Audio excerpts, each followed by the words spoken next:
ওয়া আবু জাহলিন ওয়া আসহাবুহু লাহু জুলুস।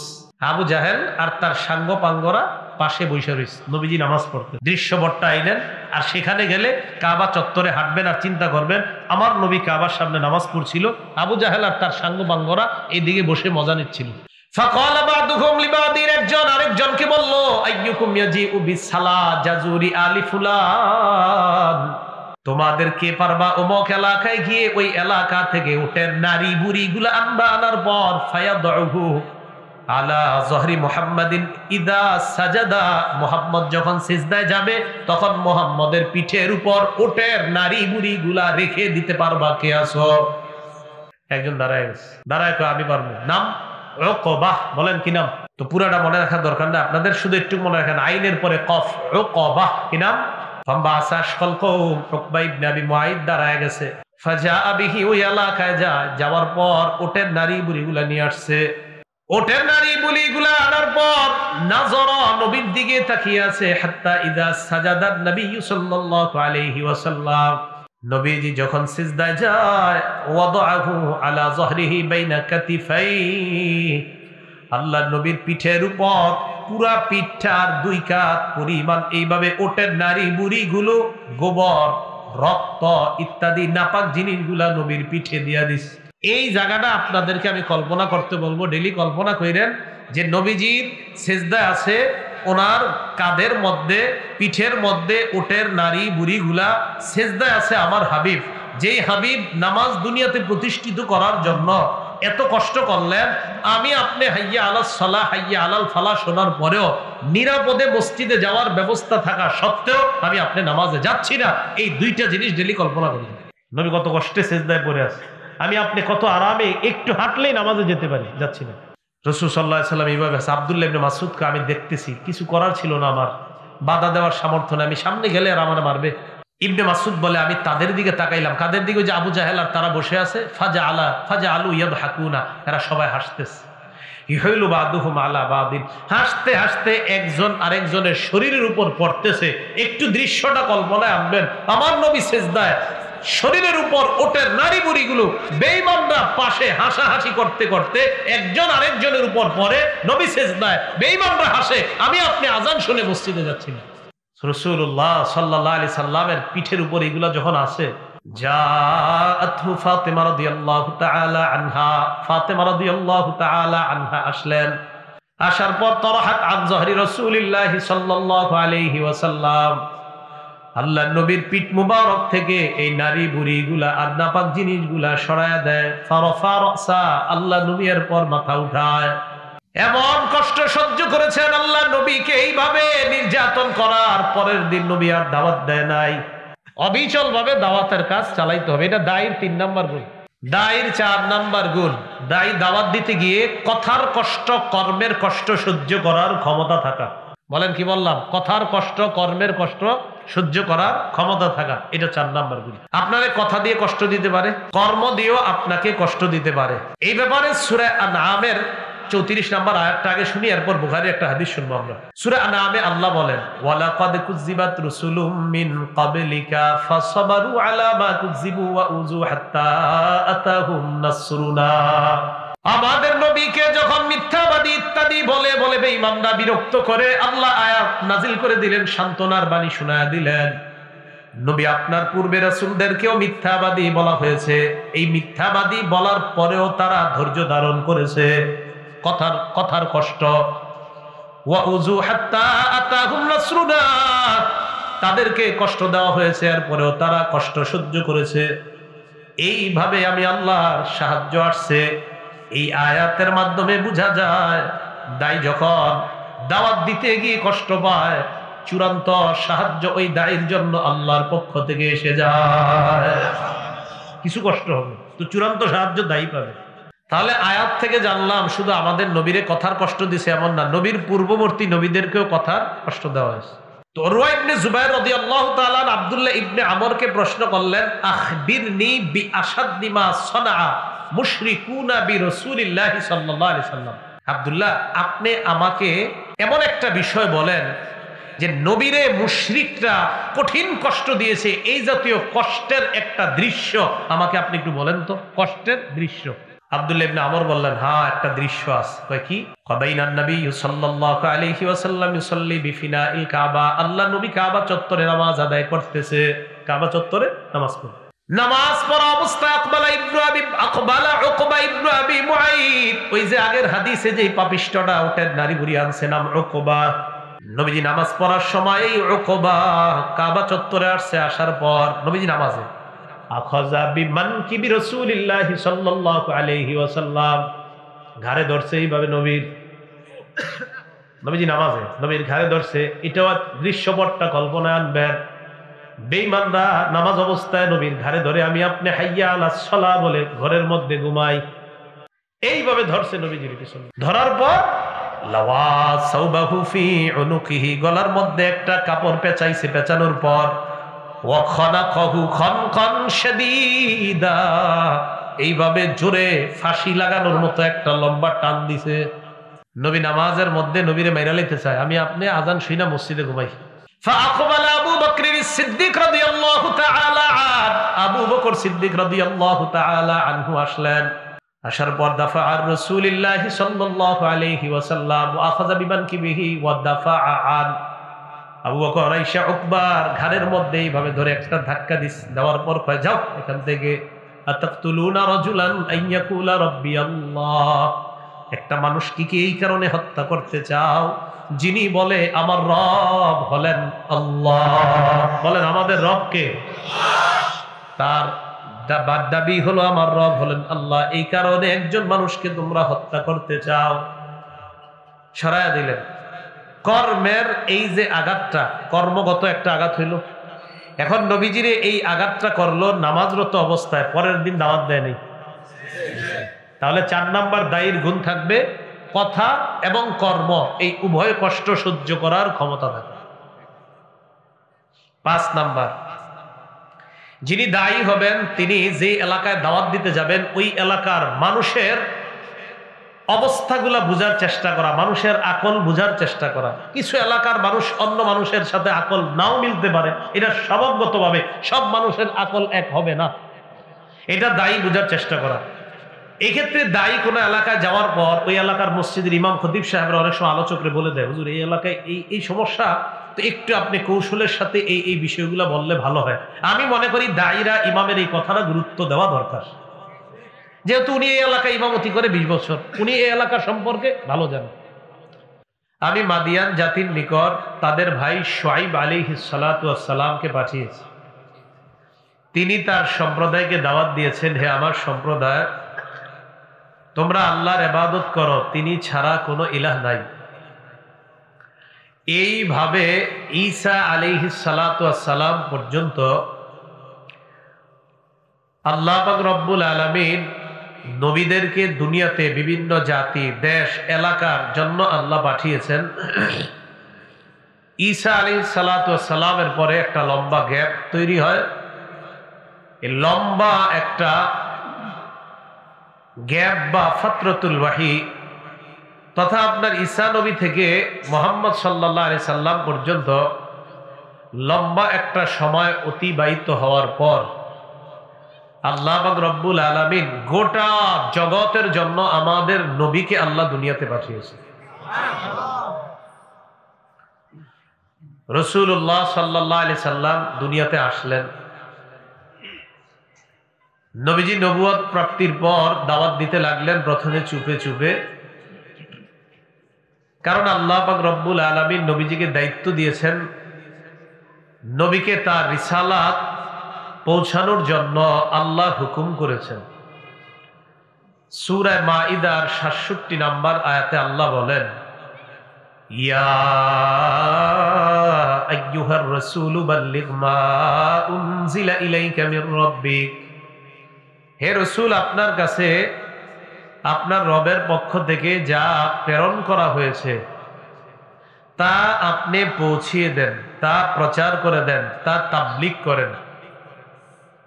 ওয়া ইল্লাম তাফআল ফামা বাল্লাগতা রিসালাতা, আপনি যদি না পৌঁছান, আমি আল্লাহ আপনাকে যা দিয়েছি, যেই দায়িত্ব দিয়েছি, এই দায়িত্ব যদি আপনি পরিপূর্ণভাবে পৌঁছে না দেন, ফামা বাল্লাগতা রিসালাতা, আপনি আল্লাহর দায়িত্ব পরিপূর্ণভাবে পৌঁছান নাই। যদি না পৌঁছান, এটা যদি না করেন, তো আল্লাহর দায়িত্ব আপনি পরিপূর্ণভাবে পৌঁছান নাই।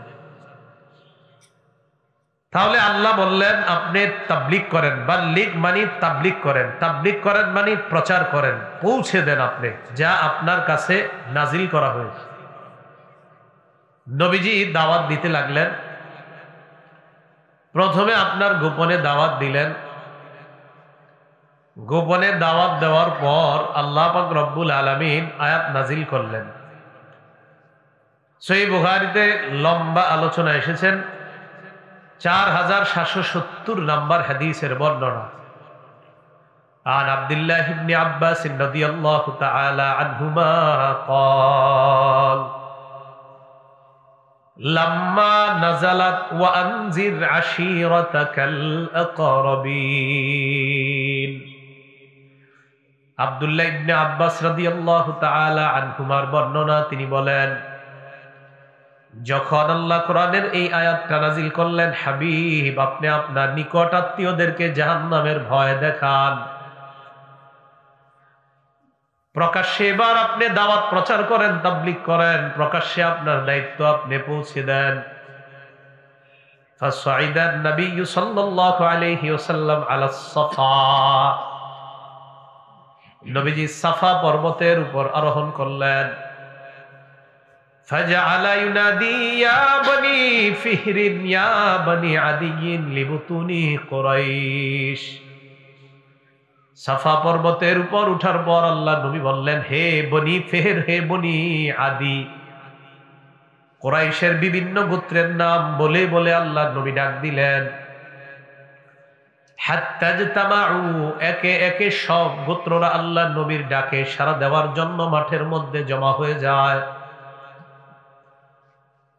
ফাজআলার রাজুলু ইযা লাম ইস্তাতি' আন ইয়াখরুজা, যেই ব্যক্তি আসতে পারে নাই, আরসালা রাসূলা লিয়ানজুরা মা হুয়া, যিনি আসতে পারেননি তিনি একজন প্রতিনিধি পাঠিয়ে দিয়েছেন, যাও দেখো মুহাম্মদ কি বলে, মুহাম্মদ কি বলতে চায়, তুমি আমাকে জানায়া দিবা। প্রায় গোত্রের নেতারা গেছে, যারা যেতে পারেনি তারা আরেকজনকে পাঠাই দিয়েছে, যাও তো তুমি মুহাম্মদ সাল্লাল্লাহু আলাইহি সাল্লাম কি বলে একটু শুনে আসো, আমাকে জানায় দিবা। সবাই আসছে। যা আবু লাহাবিন ওয়া কুরাইশ, আবু লাহাব আসছে, কুরাইশ যারা তারাও আসছে। তারা আসার পর রাসূল সাল্লাল্লাহু আলাইহি সাল্লাম বললেন সবাইকে, আরাআইতাকুম লাউ আখবারতুকুম আন্না খাইলান বিল ওয়াদি তুরিদু আন তুগিরা আলাইকুম, তোমাদের কি মনে হয় আমি যদি তোমাদেরকে বলি এই পাহাড়ের পিছনে একদল বাহিনী অপেক্ষা করতেছে যারা তোমাদের উপর অতর্কিত হামলা চালাবে, আকুনতুম মুসাদ্দিকিয়া, আমার কথা কি তোমরা বিশ্বাস করবে? আমি যদি তোমাদেরকে বলি এই পাহাড়ের পিছনে একদল অপেক্ষা করছে যারা তোমাদের উপর অতর্কিত হামলা চালাইতে চায়, হঠাৎ হামলা করতে চায়, তোমরা কি আমার কথা বিশ্বাস করবে? ক্বালু না'আম মা জাররাবনা আলাইকা ইল্লা সিদকা, সবাই এক বাক্যে সমর্থন জানিয়ে বলল, অবশ্যই তোমার কথা বিশ্বাস করব, কারণ তোমাকে আমরা কখনো সত্যবাদী ছাড়া মিথ্যাবাদী হিসাবে কখনো মনেই করিনি।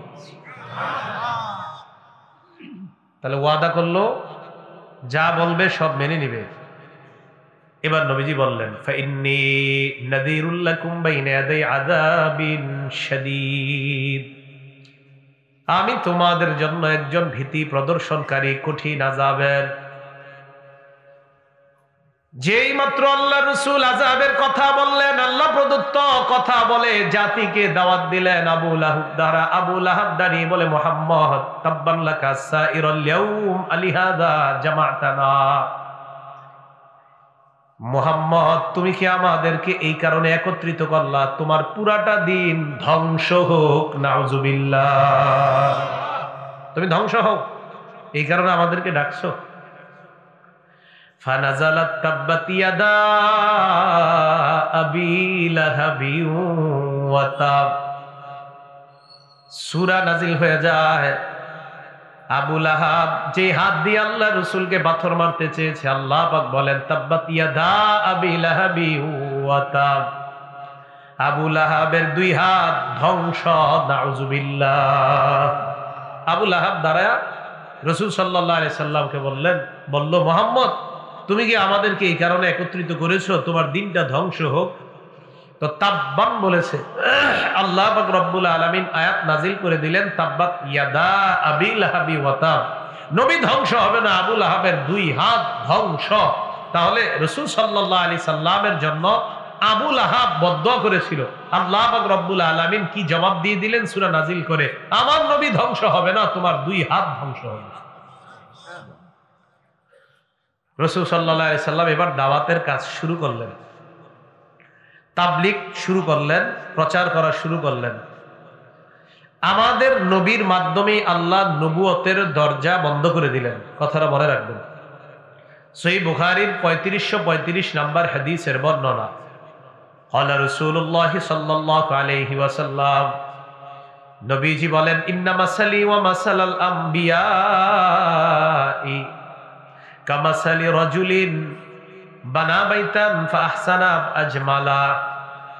নবীজি বলেন আমার আর আমার পূর্বে যত নবী আছে তাদের দৃষ্টান্ত এমন এক ব্যক্তির মতো, ইন্না মাসালি ওয়া মাসালাল আমবিয়া মিন ক্বাবলি কামাসালি রাজুলিন বানা বাইতান ফাহসানা ওয়া আজমালা। আমার আর আমার পূর্ববর্তী যত নবী তাদের দৃষ্টান্ত এমন এক ব্যক্তির মতো, যে ব্যক্তি একটা ঘর বানিয়েছে, ঘরটা বড় চমৎকার ভাবে সাজিয়েছে। একটা ঘর বানিয়েছে, ঘরটা খুব সুন্দরভাবে সাজিয়েছে। ইল্লা মাউদিআ লাবিনাতিন ফি জাওিয়া, এই সুন্দর ঘরের কোণার মধ্যে একটা ইটের জায়গা খালি আছে। বলেন ঘর কি সমাপ্ত না অসমাপ্ত? খুব সুন্দর হয়েছে কিন্তু ঘরটা, একটা ইটের জায়গা খালি আছে। ফাজাআলান নাসু ইয়াতুফুনা বিহি ওয়া ইয়াজাবুনা লা, জনগণ ওই ঘরটা দেখতে যায় আর আশ্চর্য হয়। মানুষ ঘরের চারপাশে ঘুরতে ঘুরতে আশ্চর্য হয়। সবচেয়ে বেশি আশ্চর্য হয় যখন দেখে ঘরের কোন একটা ইটের জায়গা এখনো ফাঁকা। জনগণ বলা বলি করে, খাল্লা উদিআত হাদিহিল লাবিনা, এই ইটটা কেন এখনো লাগানো হয় নাই? নবীজি বলেন শোনো তোমরা, ফানাল লাবিনা, আমি হলাম সেই ইট। আনা খাতামুন নাবিয়্যিন লা নাবিয়্যা বাদি, আমি শেষ নবী, আমার পরে আর নবী নাই। ঘরের কোণার ওই ইটের আগ পর্যন্ত পুরা ঘরটা সৌন্দর্য মণ্ডিত করা হয়েছে, ঘরটা অনেক সুন্দর করে বানানো হয়েছে, মানে আমার আগ পর্যন্ত, ঈসা নবী পর্যন্ত ঘর এখন আছে। ইটের জায়গা ফাঁকা মানে আমাকে এখনো ওই ঘরের সৌন্দর্য মণ্ডিত করার জন্য রেখে দেওয়া হয়েছে। আমাকে দুনিয়াতে পাঠানোর মাধ্যমে, আমার মাধ্যমে ওই ঘরের সৌন্দর্যের সমাপ্ত আল্লাহ করে দিয়েছেন। আমি শেষ নবী, আমার পরে আর নবী আসবে না। তাহলে এক নাম্বার বিষয় জানলাম, সব নবীরা দাওয়াতের কাজ করেছেন। দুই নাম্বার বিষয় জানলাম, আমাদের নবীকে আল্লাহ তাবলীগের হুকুম করেছেন।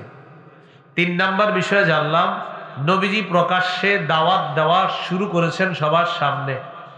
চার নাম্বার বিষয় জানলাম, রাসূল সাল্লাল্লাহু আলাইহি সাল্লামের মাধ্যমে আল্লাহ পাক রব্বুল আলামিন নবুয়তের দরজা তথা নবীদের মাধ্যমে যে ইসলাম প্রচার আল্লাহ করবেন, এই নবুয়তের দরজাটা আল্লাহ আমাদের নবীর মাধ্যমে বন্ধ করে দিয়েছেন, নবী আর আসবে না।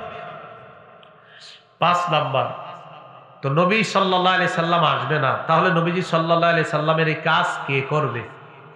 সহিহ বুখারীর 3461 নম্বর হাদিসের বর্ণনা, ক্বালা রাসূলুল্লাহ সাল্লাল্লাহু আলাইহি ওয়াসাল্লাম, নবীজি বলেন বাল্লিগু আন্নী ওয়ালাউ আয়া, তোমরা আমার পক্ষ থেকে একটি আয়াত যদি জেনে থাকো, অন্যের কাছে তোমরা এটা প্রচার করে দাও, তোমরা এটা পৌঁছে দাও। আমার পক্ষ থেকে যদি একটা আয়াত জানো, একটা বাণীও জানো, এটা তোমরা প্রচার করে দাও। তো নবী তো আর আসবে না, এই জন্য নবীজির এই প্রচারের দায়িত্ব, দাওয়াতের প্রচারের দায়িত্ব প্রত্যেকটা মুসলমান উম্মতের উপর হয়ে গিয়েছে। এই প্রচার এখন আমাদের সকলের করতে হবে, কারণ নবী তো আর আসবে না। এইগুলো পাঁচটা কথা। এখন কথা হলো, আমি আপনি যদি দাওয়াতের কাজ করি, এই যে আজকে ওয়াজ হইতেছে, আমি যে আলোচক বয়ান করতেছি, আমিও একজন দায়ী। আমার পরে আলোচনা করবেন, আজকে অনেক জায়গায় মাহফিল হচ্ছে, সবাই একজন দায়ী। আলোচকরা প্রত্যেকেই দায়ী, মানে আলোচকরা সবাই দাওয়াত দিচ্ছেন। তাহলে যিনি দাওয়াত ও তাবলীগের কাজ করেন তিনিও দায়ী, যিনি মাদ্রাসায় পড়ান তিনিও দায়ী, হকের প্রচারক যিনি ইমামতি করেন তিনিও দায়ী। দ্বীনের যত কাজ যে যেইভাবে করে সবাই দায়ী। দাওয়াত দেওয়ার ফলাফল কি খুব ভালো করে মনে রাখবেন। আমরা মৌলিকভাবে 5টা ফলাফলের কথা মনে রাখবো। বলেন কয়টা? 5টা।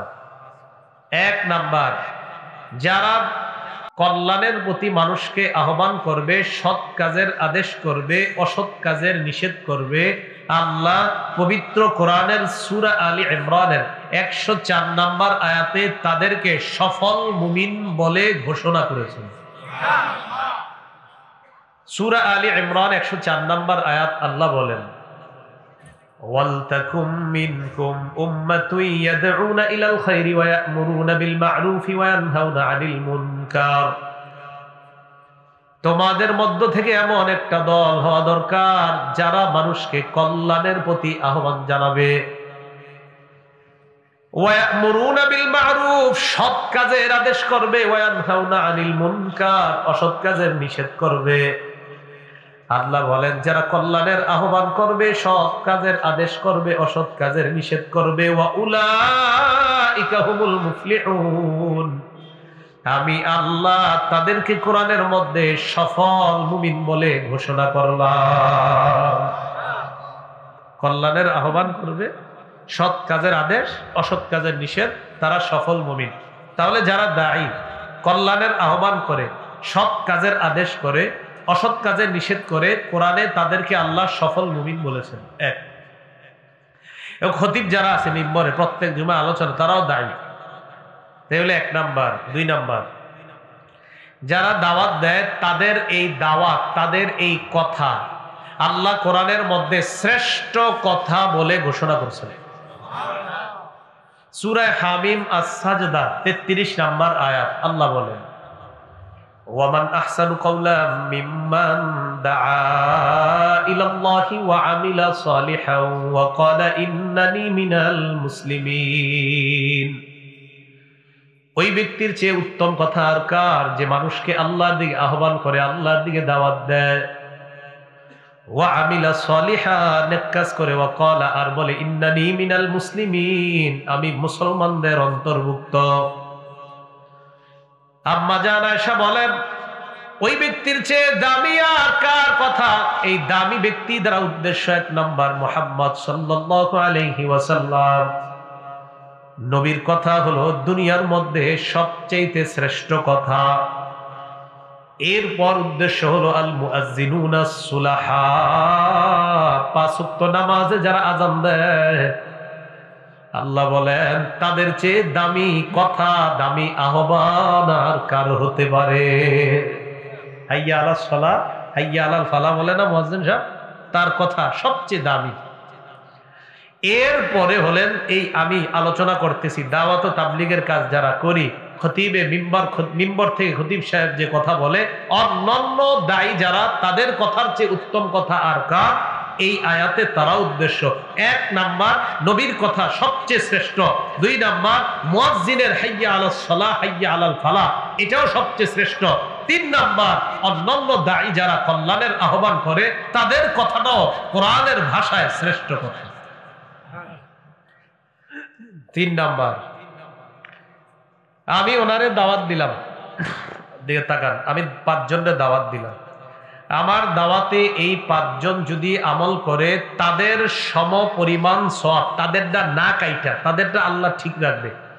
তাদের সওয়াব আল্লাহ ঠিক রেখে এই 5 জনের সম পরিমাণ পুরা সওয়াবটা আল্লাহ আমাকেও দান করবে। মুসলিম শরীফের 6697 নম্বর হাদিসের বর্ণনা। عن أبي هريرة رضي الله تعالى عنه قال قال رسول الله صلى الله عليه وسلم আবু হুরায়রা রাদিয়াল্লাহু তাআলা আনহুর বর্ণনা, আল্লাহর নবী বলেন, মান দাআ ইলা হুদা কানা লাহু মিনাল আজরি মিসলু উজুরি মান তাবিআ। লা ইয়ানকুসু যালিকা মিন উজুরিহিম শাইআ। নবীজি বলেন, কোন ব্যক্তি যদি অন্য কোন মানুষকে কল্যাণের আহ্বান জানায়, হেদায়েতের আহ্বান জানায়, এই আহ্বান জানানোর পর, দাওয়াত দেওয়ার পর তার কথা শুনে যারা হেদায়েতের পথে আসবে, নবীজি বলেন ওই তাদের সমপরিমাণ সওয়াব আল্লাহ তাদেরটা না কাইটা ওই পরিমাণ সওয়াব দাঈ বা আহ্বানকারী বা ওয়াইজ বা মুবাল্লিগ তার আমলনামায় আল্লাহ দিয়ে দেয়। চা দোকানের সামনে গাছ নিয়ে গেছেন, গাছ করেন না তো, গিয়ে গেছেন, যাওয়ার পর বললেন ভাই ইমানি খিনের কথা চলতেছে, চলেন মসজিদে। 10 জনের দাওয়াত দিচ্ছেন, 5 জন রেডি হয়ে গেছে, আইসা পড়ছে, মাশাআল্লাহ।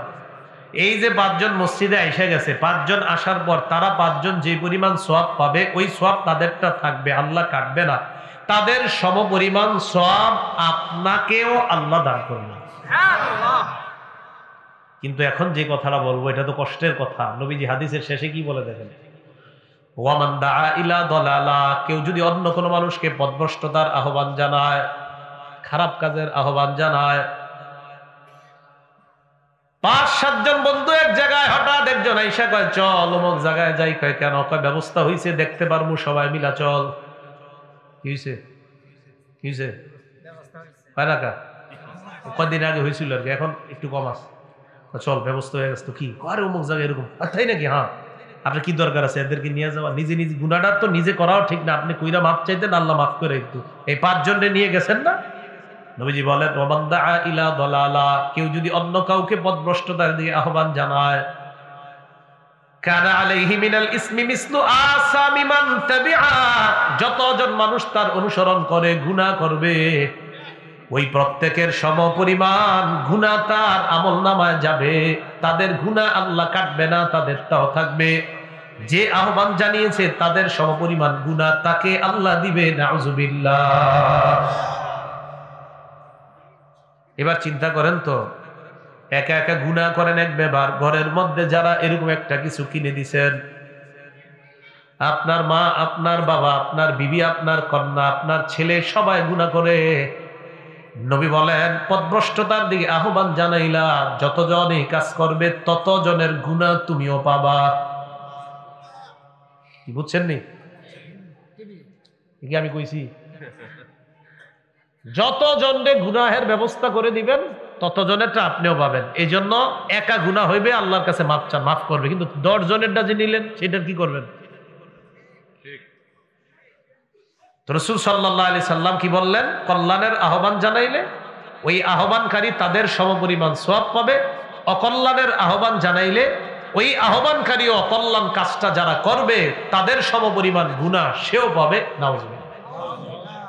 যাই হোক, যদি আমাদের শেষের কথাটা বলা উদ্দেশ্য ছিল না, আমাদের ছিল শুধু ভালোর দাওয়াতের কথাটা বলা। তো ভালোর দাওয়াত যিনি দেয় তিনি যতজন তার কথা শুনবে অতজন আমল করার পর ওই পরিমাণ সওয়াব আল্লাহ তাকেও দান করবেন। এইগুলো কয় নাম্বার গেল ফলাফল? 3 না 4 নাম্বার গেছে। 1 নাম্বার গেল আপনার সফল, 2 নাম্বার গেল সবচেয়ে শ্রেষ্ঠ কথা, 3 নাম্বার তিনি ওই পরিমাণ সওয়াব পাবেন। আচ্ছা, 4 ফলাফল নাম্বার 4,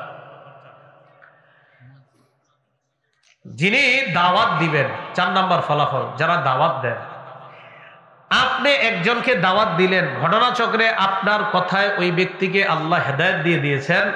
আরবের লাল ওট কিনতে প্রচুর টাকার প্রয়োজন, ওই আরবের লাল ওট আপনার মালিকানায় আসার চাইতেও আল্লাহ আপনাকে আরো বড় বেশি কিছু দান করে দিলেন।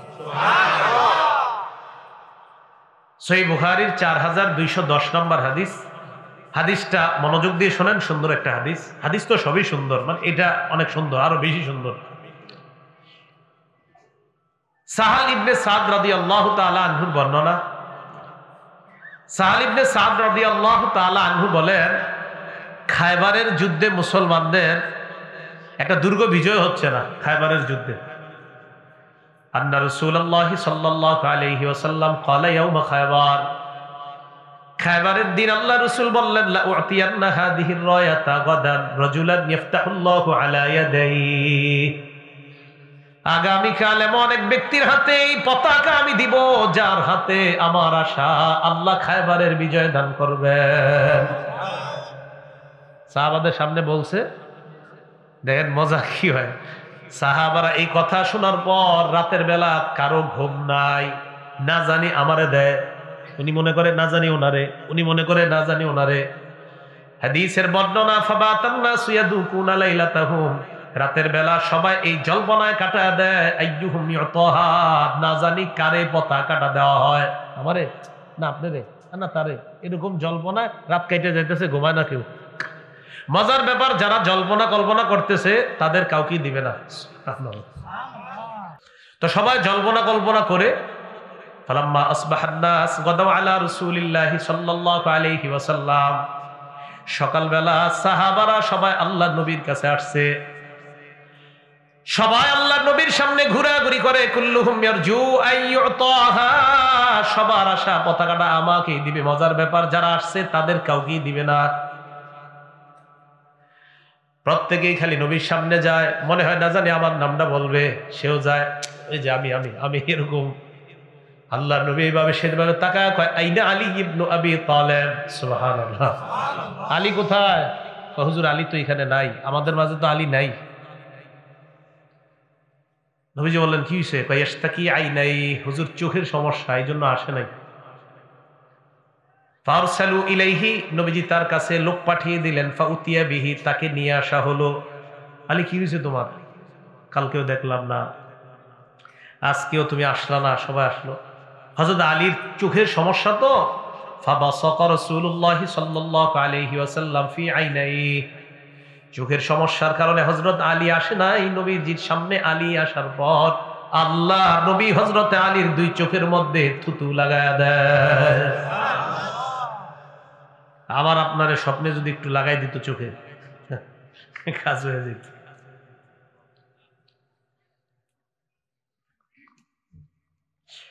আলী রাদিয়াল্লাহু তাআলা আনহুর দুই চোখে যখন থুতু লাগাই দিছে নবীজি, ওয়া দাআ লাহু, দোয়া করছে।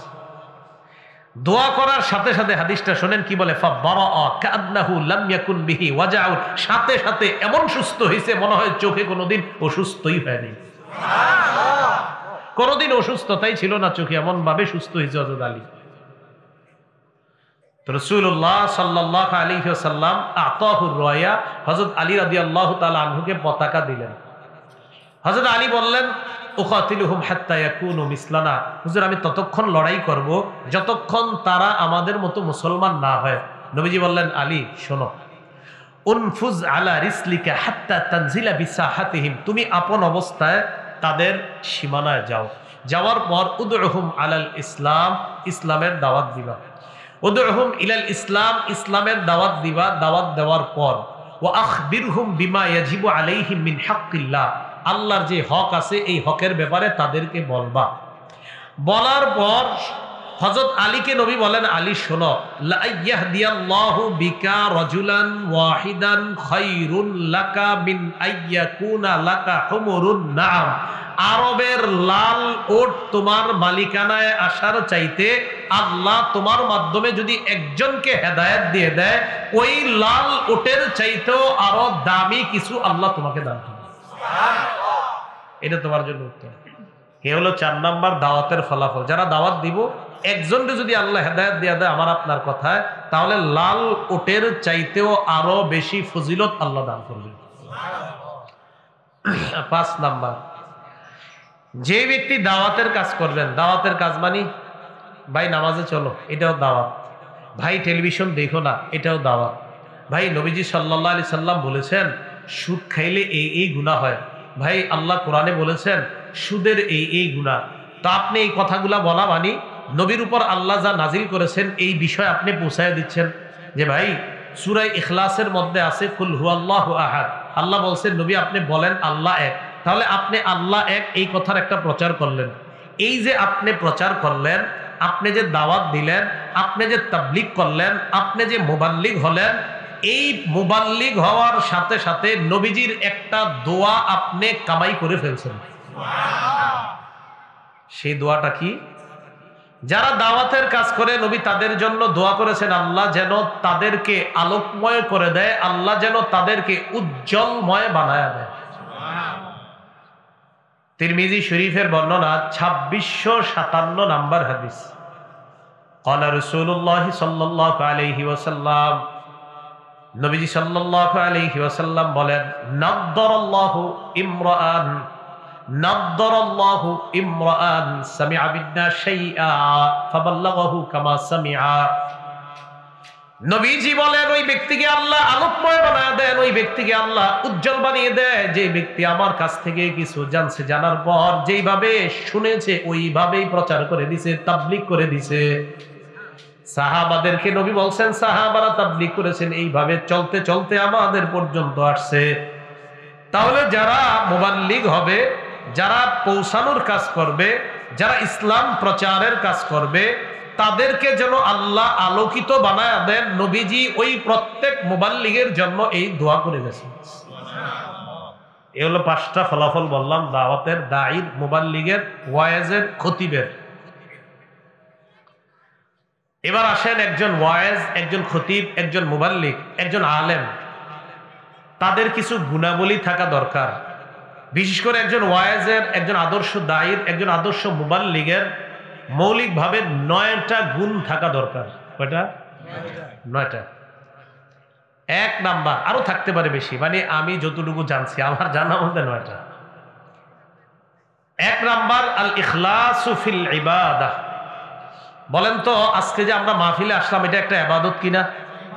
যিনি আলোচনা করতেছেন আপনাদেরকে বলতেছেন কোরআনের ওই আয়াত, নবীজির ওই হাদিস, এটা একটা ইবাদত কিনা? প্রত্যেকটা আলোচক আলোচনা করার সময় তার মাঝে ইখলাস থাকতে হবে। প্রত্যেকটা মুবাল্লিগ প্রচারের সময় প্রচারের মধ্যে ইখলাস থাকতে হবে। এটা হলো 1 নাম্বার গুণ।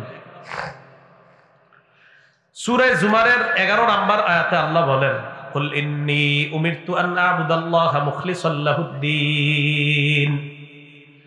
নবী আপনি বলেন আমাকে আদেশ করা হয়েছে আমি যেন একনিষ্ঠভাবে আল্লাহর ইবাদত করি, এই ব্যাপারে আমাকে আদেশ করা হয়েছে।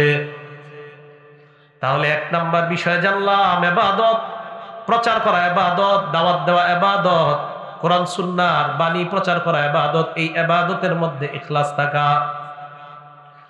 2 নাম্বার, যিনি দাওয়াতের কাজ করবে আইয়া তাকিদা আন্নাহু ওয়ারিসুন নবী সাল্লাল্লাহু আলাইহি ওয়াসাল্লাম। বিশেষ করে আলেম শ্রেণী, খতিব, ইমাম যারা আছে তারা এই বিশ্বাস করে আমি আল্লাহ নবীর একজন ওয়ারিস। সুবহানাল্লাহ। আল্লাহ নবীর ওয়ারিস। ওয়ারিস কারে কয়? যে মিরাজ পায়। বলেন ওয়ারিস কারে কয়?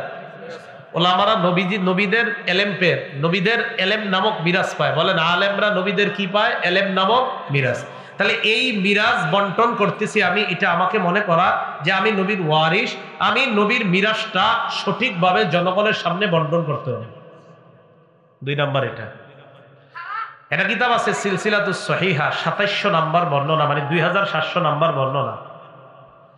عن جابر بن عبد الله رضي الله تعالى عنه قال قال رسول الله صلى الله عليه وسلم নবীজি বলেন ইয়া আইয়ুহান নাস ইন্না রাব্বাকুম ওয়াহিদ। হে মানুষ তোমাদের রব একজন। বলেন রব কয়জন? ওয়া ইন্না আবাকুম ওয়াহিদ, তোমাদের বাবা একজন। আলা লা ফাদলা লিআরাবিয়্যিন আলা আজামিয়্যিন ওয়ালা লিআজাবিয়্যিন আলা আরাবিয়্যিন ওয়ালা লিআহমার আলা আসওয়াদ ওয়ালা লিআসওয়াদ আলা আহমার ইল্লা বিত্তাকওয়া। নবীজি বলেন শোনো, তোমরা কোন আরবি অনারবির উপর, কোন অনারবি আরবের উপর, কোন কালো সাদার উপর, লালের উপর, কোন লাল কালোর উপর শ্রেষ্ঠত্ব নাই। লাল মানুষ কালো মানুষের চাইতে দামি এমনটা না। আরব অনারবের চাইতে দামি, অনারব আরবের চাইতে শ্রেষ্ঠ এমনটা না। ইল্লা বিত্তাকওয়া।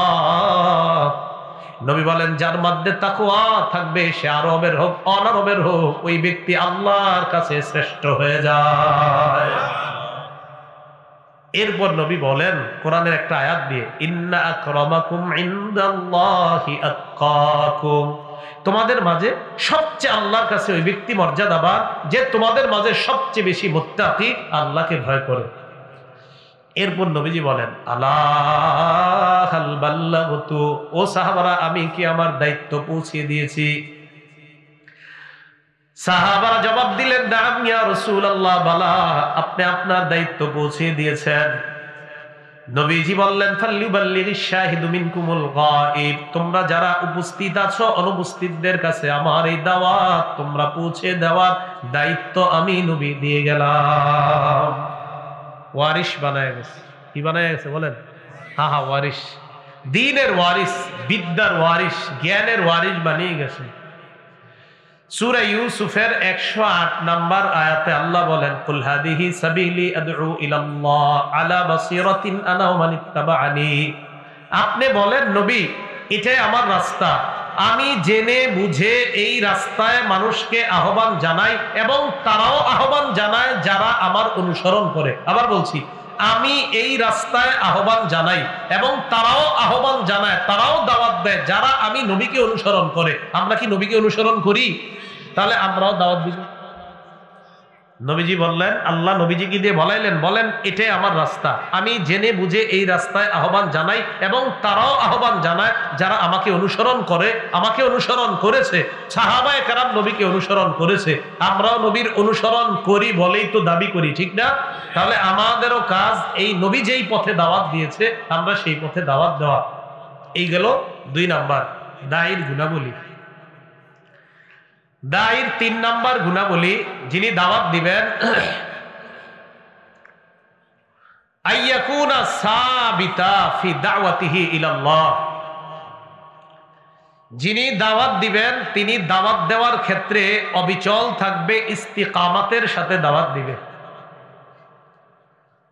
সূরা আনকাবুতের 14 নম্বর আয়াতে আল্লাহ পাক রব্বুল আলামিন বলেন, ওয়ালাকাদ আরসালনা নূহান ইলা কওমিহি ফালাবিসা ফীহিম আলফা সানাতিন ইল্লা 50 আমা। আমি নূহ নবীকে তার সম্প্রদায়ের মাঝে প্রেরণ করলাম, তিনি তাদের মাঝে 50 বছর কম 1000 বছর দাওয়াত দিলেন, মানে 950 বছর।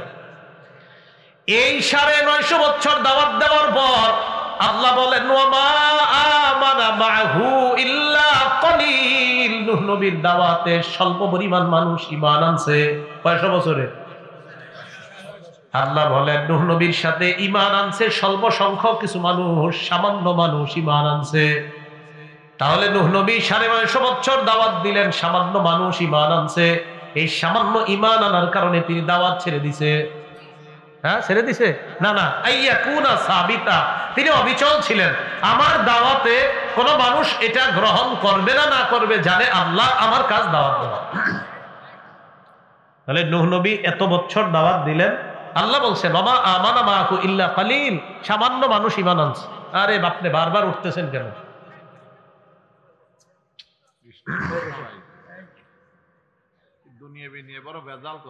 বারবার নিষেধ করি যে আমার মাহফিলে ভিডিও করেন, এরপর আসে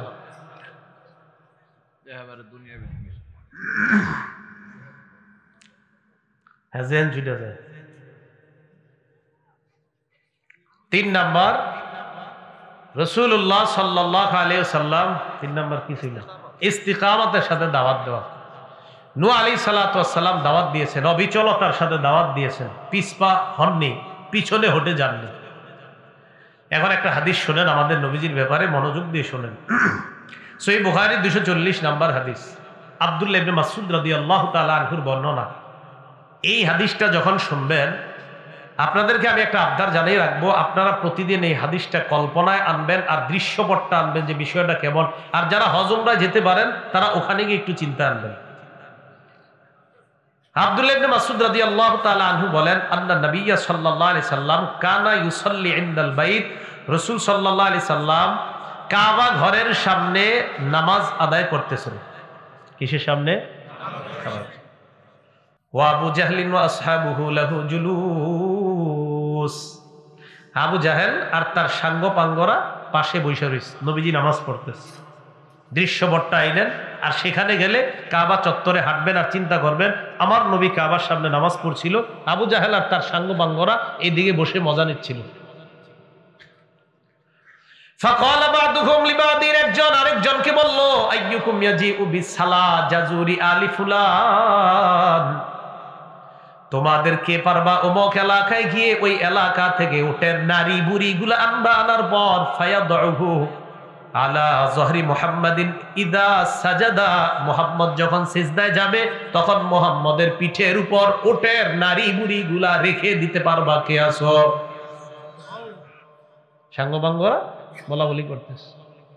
একজন দাঁড়ায় গেছে, দাঁড়ায় কয় আমি পারবো। নাম উকবা, বলেন কি নাম? পুরা নামটা উকবা ইবনে আবি মুআইদ। তো পুরাটা মনে রাখার দরকার না আপনাদের, শুধু একটু মনে রাখেন আইনের পরে কফ, উকবা কি নাম? উকবা ইবনে আবি মুআইদ দাঁড়ায় গেছে। ফাজাআ বিহি, ওই এলাকায় যাওয়ার পর ওটের নারী বুড়িগুলা নিয়ে আসছে। ওটের নারী বুড়িগুলা আনার পর নাজরা, নবীর দিকে তাকিয়ে আছে। হাত্তা ইযা সাজাদান নবী সাল্লাল্লাহু আলাইহি ওয়াসাল্লাম, নবীজি যখন সিজদায় যায়, ওয়াদাহু আলা যহরিহি বাইনা কাতিফাইহি, আল্লাহর নবীর পিঠের উপর পুরা পিঠটার 2 কাঁধ পরিমাণ এইভাবে ওটের নারী বুড়িগুলো গোবর, রক্ত ইত্যাদি নাপাক জিনিসগুলা নবীর পিঠে দিয়া দিস। নবীজি সিজদায়।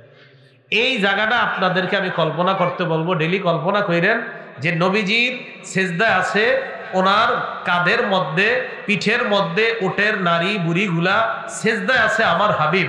যেই হাবিব নামাজ দুনিয়াতে প্রতিষ্ঠিত করার জন্য এত কষ্ট করলেন, আমি আপনি হাইয়া আলাস সালাহ হাইয়া আলাল ফালাহ শোনার পরেও নিরাপদে মসজিদে যাওয়ার ব্যবস্থা থাকা সত্ত্বেও আমি আপনি নামাজে যাচ্ছি না। এই 2টা জিনিস ডেলি কল্পনা করি। নবী কত কষ্টে সিজদায় পড়ে আছে, আমি আপনি কত আরামে একটু হাঁটলেই নামাজে যেতে পারি, যাচ্ছি না। রাসূল সাল্লাল্লাহু আলাইহি ওয়াসাল্লাম এইভাবে আছে। আব্দুল্লাহ ইবনে মাসউদকে আমি দেখতেছি, কিছু করার ছিল না, আমার বাধা দেওয়ার সামর্থ্য নেই, আমি সামনে গেলে আর আমার মারবে। ইবনে মাসউদ বলে আমি তাদের দিকে তাকাইলাম, কাদের দিকে? যে আবু জাহেল আর তারা বসে আছে। ফাজা আলু ইয়াদহাকুনা, তারা সবাই হাসতেছে।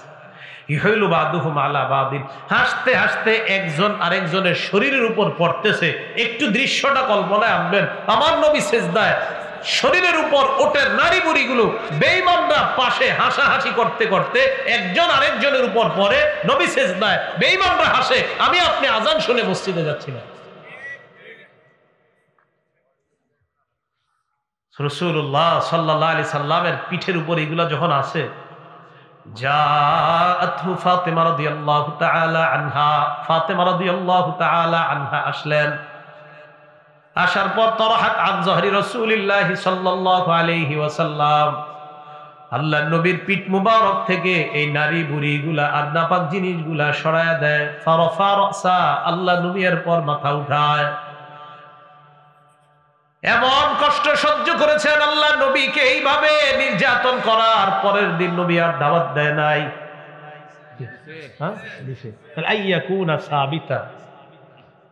অবিচল ভাবে দাওয়াতের কাজ চালাইতে হবে, এটা দায়ের 3 নাম্বার গুণ। দায়ের 4 নাম্বার গুণ, দায়ী দাওয়াত দিতে গিয়ে কথার কষ্ট কর্মের কষ্ট সহ্য করার ক্ষমতা থাকা। বলেন কি বললাম? কথার কষ্ট কর্মের কষ্ট সহ্য করার ক্ষমতা থাকা, এটা 4 নাম্বার গুণ। আপনারে কথা দিয়ে কষ্ট দিতে পারে, কর্ম দিয়েও আপনাকে কষ্ট দিতে পারে। এই ব্যাপারে সূরা আনআমের 34 নাম্বার আয়াতটা আগে শুনি, এরপর বুখারীর একটা হাদিস শুনবো আমরা। সূরা আনআমে আল্লাহ বলেন, ওয়ালাকাদ কুযিবাত রুসুলুম মিন ক্বাবলিকা ফাসাবারু আলা মা কুযিবু ওয়া উযু হাত্তা আতাহুম নাসরুনা। আমাদের নবীকে যখন মিথ্যাবাদী ইত্যাদি বলে বলে বেঈমানরা বিরক্ত করে, আল্লাহ আয়াত নাজিল করে দিলেন, সান্ত্বনার বাণী শোনায়া দিলেন, নবী আপনার পূর্বে রাসূলদেরকেও মিথ্যাবাদী বলা হয়েছে, এই মিথ্যাবাদী বলার পরেও তারা ধৈর্য ধারণ করেছে, কথার কষ্ট। ওয়া উযু হাত্তা আতাহুম নাসরুনা, তাদেরকে কষ্ট দেওয়া হয়েছে, এরপরেও তারা কষ্ট সহ্য করেছে। এইভাবে আমি আল্লাহর সাহায্য আসছে। এই আয়াতের মাধ্যমে বোঝা যায়, দায়ী যখন দাওয়াত দিতে গিয়ে কষ্ট পায়, চূড়ান্ত সাহায্য ওই দায়ীর জন্য আল্লাহর পক্ষ থেকে এসে যায়। কিছু কষ্ট হবে তো চূড়ান্ত সাহায্য দায়ী পাবে। তাহলে আয়াত থেকে জানলাম শুধু আমাদের নবীরে কথার কষ্ট দিছে এমন না, নবীর পূর্ববর্তী নবীদেরকেও কথার কষ্ট দেওয়া হয়েছে। এবার বুখারীর একটা হাদিস শোনেন, কর্মের কষ্ট কিভাবে দিছে আমগো নবীরে। এই হাদিসটা শুনবেন আর আমার দিকে তাকাইবেন, তাকাইলে বুঝতে পারবেন। আমার গলায় কি পেঁচানো? রুমাল। হ্যাঁ, এদিকে তাকায়। এই পেঁচানোটার দিকে একটু পরে এই পেঁচানোটা দিয়ে একটা জিনিস দেখাইতে হবে বুখারী বুঝতে হলে। বুখারীর হাদিস নাম্বার 4815 নাম্বার হাদিস। এই হাদিসের বর্ণনাকারী সাহাবীর নাম আব্দুল্লাহ ইবনে আমর ইবনুল আস। তার কাছে আরেক সাহাবী প্রশ্ন করলেন, যিনি প্রশ্ন করেছেন তার নাম উরওয়া ইবনে জুবাইর রাদিয়াল্লাহু তাআলা। উনি একজন তাবী, কেউ কেউ বলেন। উরওয়া ইবনে জুবাইর আব্দুল্লাহ ইবনে আমর ইবনুল আস রাদিয়াল্লাহু তাআলা আনহুকে প্রশ্ন করলেন। তো উরওয়া ইবনে জুবাইর রাদিয়াল্লাহু তাআলা আব্দুল্লাহ ইবনে আমরকে প্রশ্ন করলেন, আখবিরনি বিআশাদ্দি মা সানা মুশরিকুনা বিরাসূলিল্লাহি সাল্লাল্লাহু আলাইহি সাল্লাম। আব্দুল্লাহ, আপনি আমাকে এমন একটা বিষয় বলেন যে নবীরে মুশরিকরা কঠিন কষ্ট দিয়েছে, এই জাতীয় কষ্টের একটা দৃশ্য আমাকে আপনি একটু বলেন তো, কষ্টের দৃশ্য। আব্দুল্লাহ ইবনে আমর বললেন, হ্যাঁ একটা দৃশ্য আছে। কয় কি? কবাইনান নবী সাল্লাল্লাহু আলাইহি ওয়াসাল্লাম ইউসাল্লি বিফিনাইল কাবা। আল্লাহ নবী কাবা চত্বরে নামাজ আদায় করতেছে, কাবা চত্বরে নামাজ পড়ে। নামাজ পড়া অবস্থায় আকবালা উকবা ইবনে আবি মুআইদ, ওই যে আগের হাদিসে যে পাপিষ্ঠটা উটের নারী বুড়ি আনছে নাম উকবা, নবীজি নামাজ পড়ার সময় এই উকবা কাবা চত্বরে আসছে। আসার পর নবীজি নামাজে আখাযা বিমানকিবি রাসূলিল্লাহি সাল্লাল্লাহু আলাইহি ওয়াসাল্লাম, ঘাড়ে ধরছে এইভাবে নবীজি নামাজে নবীর ঘাড়ে ধরছে। এটাও দৃশ্যপটটা কল্পনায় আনবেন। বেঈমানরা নামাজ অবস্থায় নবীর ঘাড়ে ধরে, আমি আপনি হাইয়া আলাস সালাহ বলে ঘরের মধ্যে ঘুমাই, এইভাবে ধরছে নবীজির পিছনে। ধরার পর লাওয়া সাওবাহু ফি উনুকিহি, গলার মধ্যে একটা কাপড় পেঁচাইছে। পেঁচানোর পর ওয়া খানাকাহু খানকান শাদীদা, এইভাবে জোরে ফাঁসি লাগানোর মতো একটা লম্বা টান দিছে, খুব জোরে টান দিছে। কিভাবে বললেন নামাজ পড়বেন? নবী নামাজের মধ্যে নবীরে মাইরা লইতে চায়, আমি আপনি আজান শুই না মসজিদে ঘুমাই। فأقبل أبو بكر الصديق رضي الله تعالى عنه, আবু বকর সিদ্দিক রাদিয়াল্লাহু তাআলা আনহু আসলেন। আসার পর দাফা আর রাসূলুল্লাহ সাল্লাল্লাহু আলাইহি ওয়াসাল্লাম ওয়া আখাযা বিমানকিবিহি ওয়া দাফা আন। আবু বকর আয়েশা উকবার ঘাড়ের মধ্যে এইভাবে ধরে একটা ধাক্কা দেওয়ার পর কয়, যাও এখান থেকে। আতাকতুলুনা রাজুলান আইয়াকুলা রাব্বি আল্লাহ, একটা মানুষকে কি এই কারণে হত্যা করতে চাও যিনি বলে আমার রব হলেন আল্লাহ? বলেন আমাদের রব কে? তার দাবি হলো আমার রব হলেন আল্লাহ, এই কারণে একজন মানুষকে তোমরা হত্যা করতে চাও। সরায়া দিলেন। কর্মের এই যে আঘাতটা, কর্মগত একটা আঘাত হইল। এখন নবীজিরে এই আঘাতটা করলো নামাজরত অবস্থায়, পরের দিন দাওয়াত দেয় নাই। তাহলে 4 নাম্বার দায়ীর গুণ থাকবে কথা এবং কর্ম, এই উভয় কষ্ট সহ্য করার ক্ষমতা থাকে। 5 নাম্বার, যিনি দায়ী হবেন তিনি যে এলাকায় দাওয়াত দিতে যাবেন ওই এলাকার মানুষের অবস্থাগুলা বুঝার চেষ্টা করা, মানুষের আকল বুঝার চেষ্টা করা। কিছু এলাকার মানুষ অন্য মানুষের সাথে আকল নাও মিলতে পারে, এটা স্বভাবগতভাবে সব মানুষের আকল এক হবে না, এটা দায়ী বুঝার চেষ্টা করা। এক্ষেত্রে দায়ী কোনো এলাকায় যাওয়ার পর ওই এলাকার মসজিদের ইমাম খতিব সাহেবরা অনেক সময় আলোচকরে বলে দেয়, হুজুর এই এলাকায় এই সমস্যা, তো একটু আপনি কৌশলের সাথে এই বিষয়গুলো বললে ভালো হয়। আমি মনে করি দায়ীরা ইমামের এই কথাটা গুরুত্ব দেওয়া দরকার, যেহেতু উনি এই এলাকায় ইমামতি করে 20 বছর, উনি এই এলাকা সম্পর্কে ভালো জানেন। তো একটা বুখারীর হাদিস শোনাই, তাহলে বিষয়টা আরো ক্লিয়ার হবে আপনাদের। 126 নাম্বার হাদিস বুখারীর। আম্মাজান আয়েশা সিদ্দিকা রাদিয়াল্লাহু তাআলা আনহাকে নবীজি বললেন, আয়েশা লাউলা কওমুকি হাদিসুন আহদুহুম বিকুফরিন, আয়েশা আমি যাদেরকে দাওয়াত দিয়েছি তোমার সম্প্রদায়, তারা নতুন মুসলমান হয়েছে, নতুন, এই মাত্র তারা কুফরি ছাইরা ইসলামের মধ্যে আসছে। আয়েশা এরা যদি নতুন মুসলমান না হইতো লানাকাতুল কাবা, আমি কাবাটারে সংস্কার করতাম, কাবা সংস্কার করতাম। ওয়াজআলতু লাহা বাবাইন, আমি কাবার 2টা দরজা বানাইতাম। বাবুন ইয়াদখুলুন নাস, এক দরজা দিয়ে মানুষ ঢুকবে, ওয়া বাবুন ইয়াখরুজুনা মিনহু, আরেক দরজা দিয়ে মানুষ বের হবে। এটা আমার ইচ্ছা আশা, জানো আমি এটা কেন করি না?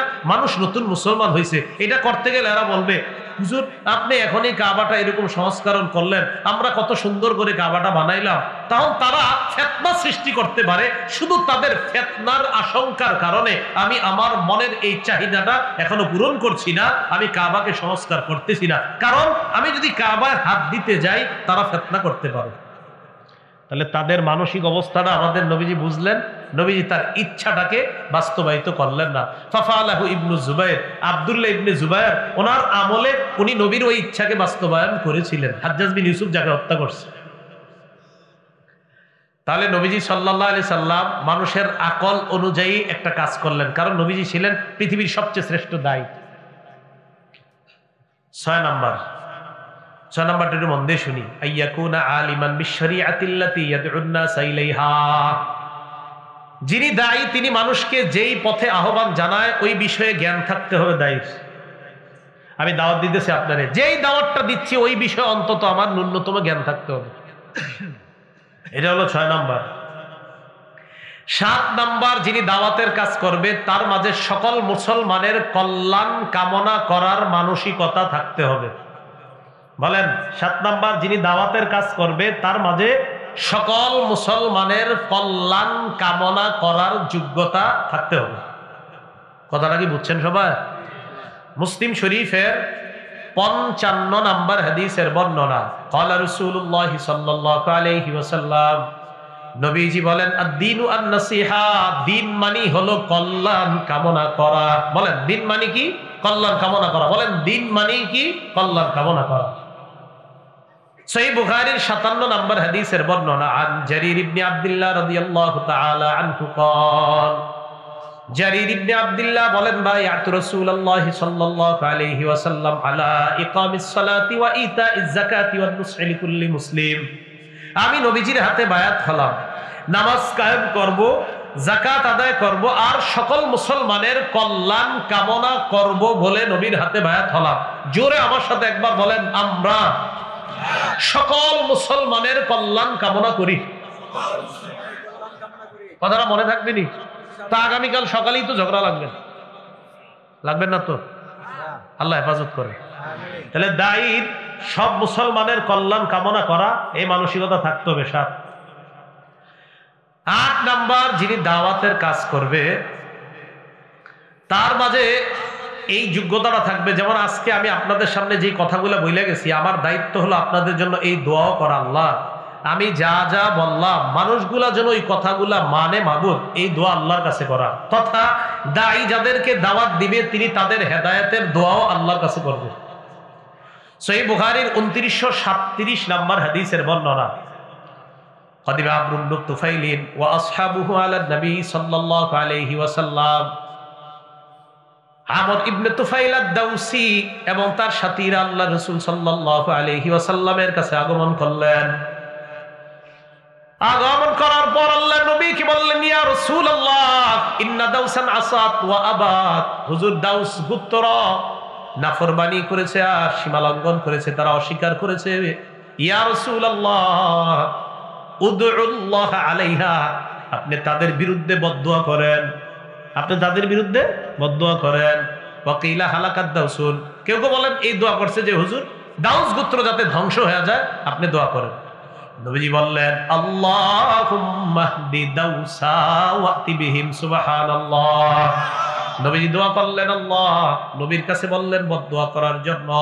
আমাদের নবী দোয়া করলেন, আল্লাহ দাউস গোত্রকে আপনি হেদায়েত দিয়ে দেন, তাদের সবাইকে আপনি ইসলামের পতাকায় নিয়ে আসেন।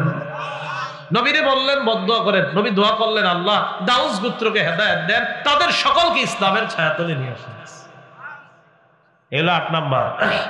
9 নাম্বার, যিনি দায়ী হবে তিনি আপনাদেরকে যা বলবে তিনি নিজেও তা পালন করতে হবে। তিনি নিজেও তা, যেমন আমি এতক্ষণ বয়ান করলাম, আপনারা মনে মনে করতে পারেন হুজুর আপনি তো খুব কইলেন, এখন আপনি মানেননি। আমি মানিনি না, আমার মানতে হবে, এটা নিয়ম। কারণ যদি আমি দায়ী মনে করি নিজের যে আমি একজন আলোচক, তো আমার এটা মানতে হবে। সূরা সফ 2-3 নম্বর আয়াত আল্লাহ বলেন ইয়া আইয়ুহাল্লাযীনা আমানু লিমা তাকুলুনা মা লা তাফআলুন, হে ঈমানদার তোমরা এমন কথা কেন বলো তা তোমরা নিজেরা করো না। কাবুরা মাকতান ইনদাল্লাহি আন তাকুলু মা লা তাফআলুন, তোমরা যা বলো তা যদি তোমরা না করো এটা কত বড় ভয়ঙ্কর অপরাধ আল্লাহর কাছে। আমি বললাম ভাইও আপনারা নামাজ পড়েন, আমি নিজেই পড়ি না। আমি বললাম আপনারা নামাজ পড়বেন, কেন আমি পড়ি না। না, আল্লাহ বলেন তুমি এমন কথা কেন বলো যা তুমি করো না। তাহলে দায়ীর 9 নম্বর বৈশিষ্ট্য, তিনি যা বলবেন তা তিনিও আমল করবেন। সূরা বাকারার 44 নম্বর আয়াতে আল্লাহ বলেন আতা'মুরুনান নাসা বিল বির ওয়া তানসাউনা আনফুসাকুম, তোমরা কি মানুষকে কল্যাণের আদেশ করো অথচ নিজেদের কি ভুলে যাও? তুমি যে অকল্যাণ পথে আছো তুমি কি জানো? এই হলো 9টা দায়ীর গুণ, মনে থাকবে। এবার আসেন দাওয়াতের পদ্ধতি, বলেন আমার সাথে, মৌলিকভাবে 3 পদ্ধতিতে আমরা দাওয়াত দিব। বলেন তো কয় পদ্ধতিতে? 3 পদ্ধতিতে দাওয়াত দিব, ওয়াজ করব, খতিবগিরি করব, 3 পদ্ধতিতে মৌলিকভাবে। ডাকেন হিকমতের সাথে, কৌশলের সাথে এবং উত্তম ওয়াজের মাধ্যমে। তাহলে 1 নাম্বার জানলাম দাওয়াত দেওয়া কৌশলের সাথে। 2 নাম্বার বলেন নরম ভাষায় দাওয়াত দিব। বলেন নরম ভাষায় দাওয়াত দিব। সূরা তাহা 42, 43, 44 নম্বর আয়াত আল্লাহ বলেন ইযহাব আনতা ওয়া আখুকা বিআয়াতি ওয়ালা তানিয়া ফি যিকরি। মুসা নবী আর হারুন নবীকে আল্লাহ বলেন আপনি আর আপনার ভাই ফেরাউনের কাছে যান, আমার শরণ থেকে আপনারা দুর্বল হবেন না। ইযহাবা ইলা ফিরআউনা ইন্নাহু তাগা, 2 জন ফেরাউনের কাছে যান, সে নাফরমান। ফাকুলা লাহু কাওলান লাইয়িনা, ফাকুলা লাহু কাওলান লাইয়িনা লাআল্লাহু ইয়াতাযাক্কারু আও ইয়াখশা, 2 জনে গিয়ে নরম কথা বলবেন। নরম কথার ফলাফল আল্লাহ জানায় দেয়, আশা করা যায় ফেরাউন উপদেশ গ্রহণ করতেও পারে।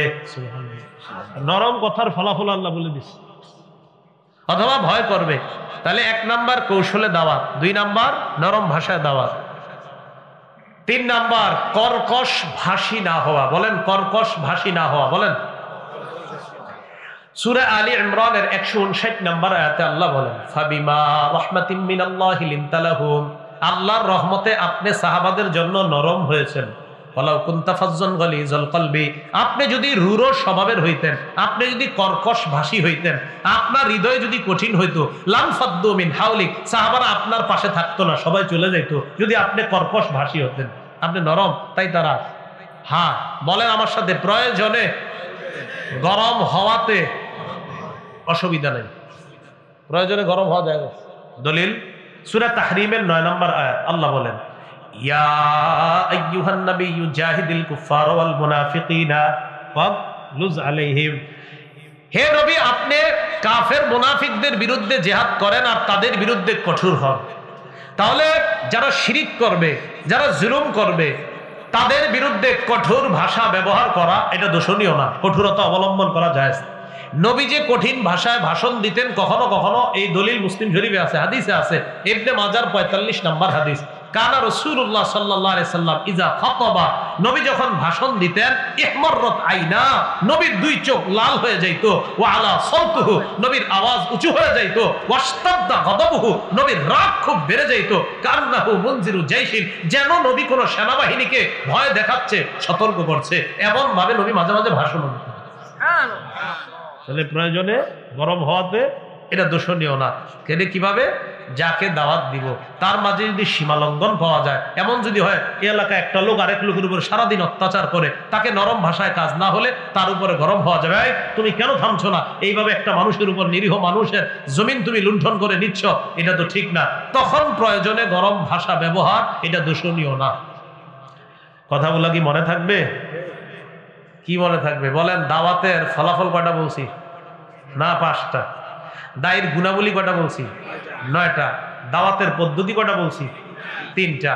আর প্রথমে ভূমিকায় কয়টা কথা বলছি? 5টা। ভুলে গেছেন? প্রথমে ভূমিকায় 5টা বলছি। নবীরা দাওয়াত দিছেন, আমাদের নবী দাওয়াত দিছেন, আমাদের নবী চলে গেছেন, এখন আমরা দাওয়াত দিব। এরপরে আমরা দ্বিতীয় স্তরে জানলাম দায়ীর গুণাবলী 9টা। এরপরে আমরা জানলাম যিনি দাওয়াত দিবেন তার ফলাফল আমরা জানলাম 5টা। এরপরে জানলাম যিনি দাওয়াত দিবেন তিনি দাওয়াত 3 পদ্ধতিতে দিবেন, প্রয়োজনে পদ্ধতি পাল্টানোরও বৈধতা আছে, এটা কোরআন সুন্নাহর মাধ্যমে আমরা জানলাম। আল্লাহ পাক রব্বুল আলামিন আমাদের সকলকে যা বললাম শুনলাম এর উপর যেন আমরা আমল করে প্রত্যেকে দাওয়াতের কাজ আমরা করতে পারি, আল্লাহ তৌফিক দান করেন। এবার আমার পরে যিনি আলোচনা করবে তিনি কি? দায়ী। বলেন তিনি কি? তিনি আপনাদেরকে এখানে বৈশা জাহান্নামের রাস্তা দেখাবে। আরে বলে না কা, কিসের রাস্তা দেখাবে? তাহলে আমি এতক্ষণ জান্নাতের পথে আপনাদেরকে আহ্বান জানিয়েছি, পরে যিনি আসবে তিনিও আহ্বান জানাবেন। তাই আপনারা আমি ওঠার সাথে সাথে আমার সাথে মিছিল দিয়ে উঠবেন। সবাই না কয় না? সবাই বলেন একজন লোক উঠবেন না আল্লাহর রাস্তায়। এটাও একজন দায়ী হিসেবে আপনাদের কাছে আমার শেষ নিবেদন, এখান থেকে কেউ উঠবেন না মেহেরবানি করে। পরের আলোচকের কোনো একটা আলোচনা হতে পারে আপনার জীবন পাল্টে দিতে পারে। এই জন্য আমরা কোনো ব্যক্তি নির্ভরের উপর কোনো ব্যক্তি বিশেষের আলোচনায় নির্ভরতা আমরা করব না, বরং ব্যক্তি কি বলতেছে ওইটা আমরা দেখব, ব্যক্তিটাকে ওইটা দেখার প্রয়োজন নাই। ব্যক্তি যদি কোরআন সুন্নাহর কথা বলে সে আরিফ বিন হাবিব হোক আর যেই হোক তার কথা আমরা শুনবো।